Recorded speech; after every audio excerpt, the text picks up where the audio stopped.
SK그룹의 계열사로 발전소와 도시가스 사업을 운영하는 SK ENS가 액화 천연가스 수입을 할 때 가격을 터무니없이 낮게 신고해 세금을 누락한 정황이 포착됐습니다.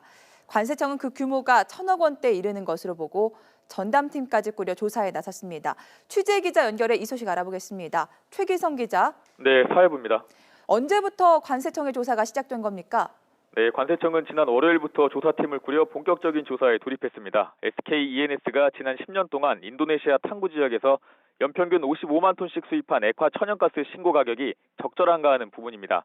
인도네시아 정부는 탕구에서 가스를 개발할 수 있도록 비용을 댄 투자자들에게 특별히 싼 값에 가스를 제공하는 계약을 맺었는데요.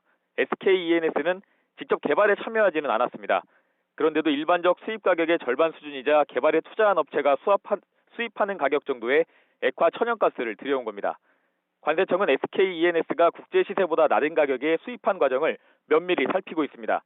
특히 터무니없이 싼 값에 들어올 경우 이면 계약 등의 의심이 있는 만큼 당시 가격이 적정한지 등을 따져볼 필요가 있다는 겁니다.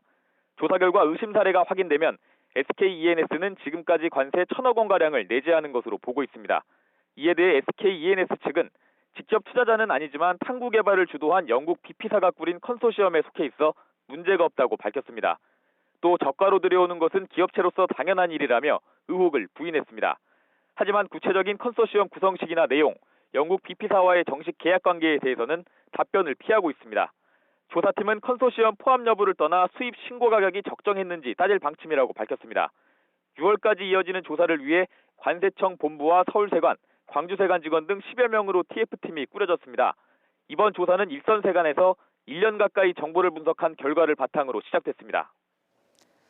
네, 그런데 SK ENS 세금 탈루 말고도 또 다른 의혹도 받고 있다고요? 네, 이 회사는 조사관들의 식사비를 대납한 혐의가 포착돼 경찰이 수사에 나섰습니다. SK ENS 측은 지난 18일 저녁 조사팀 공무원들이 숙소역 음식점에서 저녁 식사한다는 내용을 듣고 150만 원을 선결제했다는 혐의를 받고 있습니다. 식당 측은 SK ENS 직원이 해당 금액으로 조사팀 공무원들의 식사비를 계산해달라며 부탁했다고 말했습니다. 관세조사 무마를 위한 로비를 시도한 것으로 의심을 받을 수 있는 대목입니다.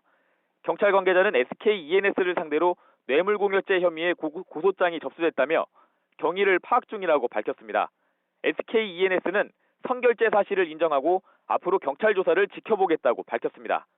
지금까지 사회부에서 YTN 최기성입니다.